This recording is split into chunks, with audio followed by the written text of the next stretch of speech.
I think the best word you could use to describe Cuphead is throwback. It's a throwback to the cartoons of yesteryear with its visuals and soundtrack. The gameplay is a throwback to the good old 2D side-scrolling frustration days of the 80s and 90s. And with today's subject being Cuphead mobile rip-off games, these games make me want to be thrown back first into a pool of piranhas. Yep. Today's video is once again pretty simple. I typed Cuphead into the App Store, scrolled far down, and found some games that I now have the displeasure of sharing with all of you. I'm sorry. First game on the chopping block is a little game called Take Flight, featuring Buddy Boy and Bonnie Boo. Probably related to Bonnie Who, as in who cares? Visually, I gotta admit, the game doesn't look half bad. Dare I say, it looks pretty okay. The gameplay though is unfortunately where it falls apart. You can only move your plane up and down. When you press anywhere on the screen, the plane flies up, and when you take your finger off your phone, you float back down.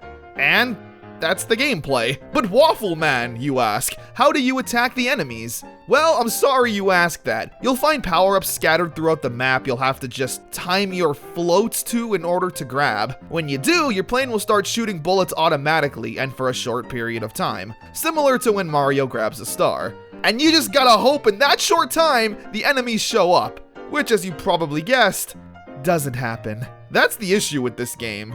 Well, there's hundreds of issues really, but the fact that the only form of gameplay comes from holding down your thumb on one side of your phone to fly up really limits the fun you can have here. There's no challenge. I want to shoot things personally. Let me feel like I'm actually doing something. I swear 95% of the time when the game gives you the shooting power up, it doesn't spawn any enemies, and you're left looking like a jackass while you blast into thin air.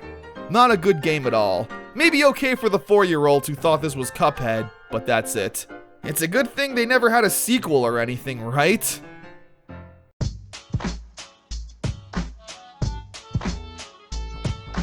Take Flight 2. Of course it exists. Now that may sound bad on the surface, but surprisingly they kinda got their act together with this one. Sort of. For one, the game actually uses a joystick and buttons to shoot, meaning you can actually, control the game. What a concept. In this sense, the game actually feels like a game now, which is great. The problem with the game, and mobile games as a whole that try to use digital controllers like this, is that they're kind of impossible to play with. A game like this that's trying to mimic Cuphead requires quick and precise button inputs. That's kind of impossible when my hands also take up 50% of the screen. Like this squid boss I was honestly surprised showed up. He kills you in one hit, and his tentacles can literally come out of nowhere and just hit you. Like, you see that? No, you didn't see that. My thumb was in the way. How is that fair? The game might be okay if you had a controller, but I'm probably reaching here. The game is just so hard. I honestly couldn't beat this octopus for the life of me. Is there a whole game beyond this boss here with the most amazing story and gameplay the world has ever seen? I guess I'll never know. Here's Mousetrap. This is the first game that comes up in the Apple App Store when you type in Cuphead. Why? Probably for the 30s cartoon aesthetic. That's it, honestly. You play as a mouse and need to grab cheese. The mousetraps close on a pattern, so you need to learn them in order to time your cheese grabs by tapping the screen. I mean, at least this one's fun. Super simple, but still fun. Also, man, we've gotten really lucky with these ads. Not a single garbage ad has popped up so far. This is fantastic. I'm so happy.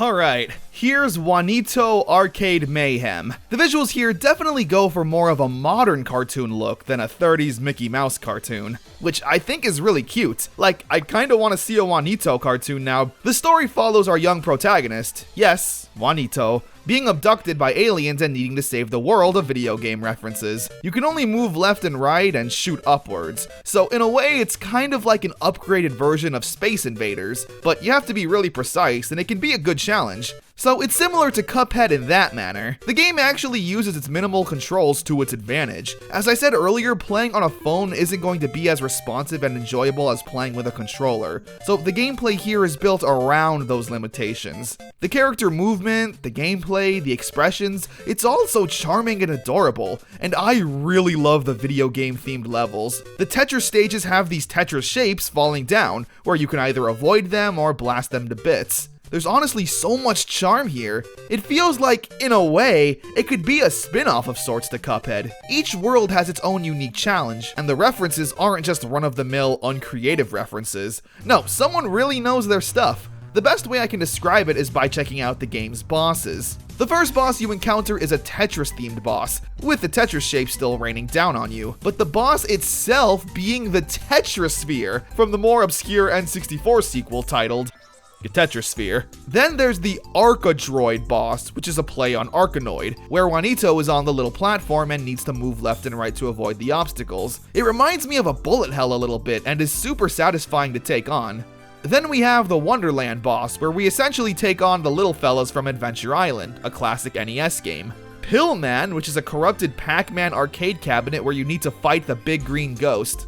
The gimmick here is really cool also, and actually took me a few tries to figure out. But Juanito can move all the way to one side of the level and come out the other, just like Pac-Man can. The Snow Sisters, which again are a play on the Snow Brothers on the NES. The difficulty here now lies with having to deal with the ice physics, with the characters sliding all around the floor when you try to run or come to a stop.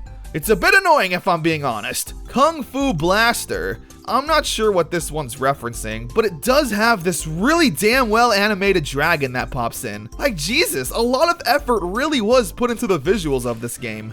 Then we got the Pong level.